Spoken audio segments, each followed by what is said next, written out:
Good morning mga kabagwis. Actually, tanghali na. Tanghali na ako nagising dahil madaling araw na ako nakauwi kagabi. Grabe. Plano ko sanang dumaan ng Pasay Cartimar, dahil marami daw hayop doon. Nga lang, wala. Hindi na namin na kinaya. Kaya ito, nagpauwi na lang ako. Mamaya, lakad na naman, Biyernes Santo, no?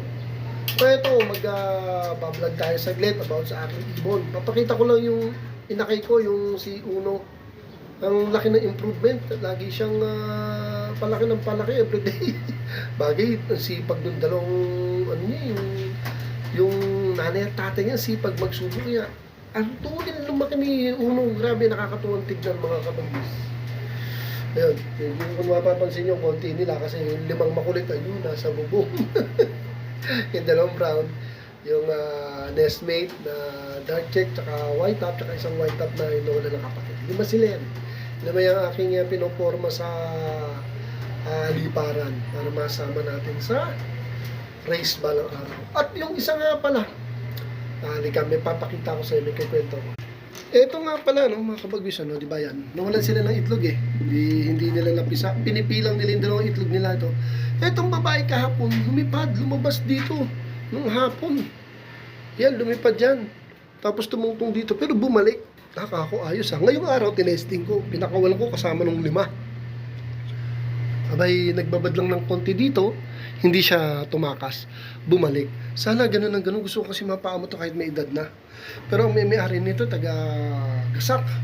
Taga-Malabon. Kaya, pag Ramonda to, hindi pwedeng hindi dadalaw doon. Or, mas masaklap na pag nakita niya yung luma niyang loft, baka mag-stay na doon. Pero sana nga. Okay, sana mapaamo ko. Kasi ang plano ko dito sa aking matatandang Homer na to, parisan ko sila ng Homer din. Yun talaga. Pero thanks God pa rin kasi maganda naman yung pares ng Homer ko yun. Magandang combination yan. Racing tsaka Homer. Diba? So, ayun, abang-abang tayo kung kailan bababa itong 5 makukulit dito.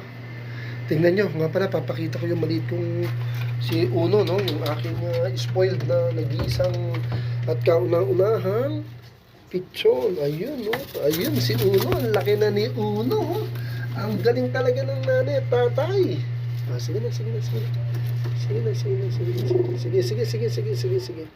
Alright, sige, Uno ha. Pahinga na kayo dyan. So, ayun, in-update ko lang kayo mga kabagis, Ang laki na ni Uno. Maybe tapusin na natin tong simple vlog natin dahil yung merong makukulit dun sa bubong. Ayaw sumilip kasi nagbablog ako. Thank you for watching.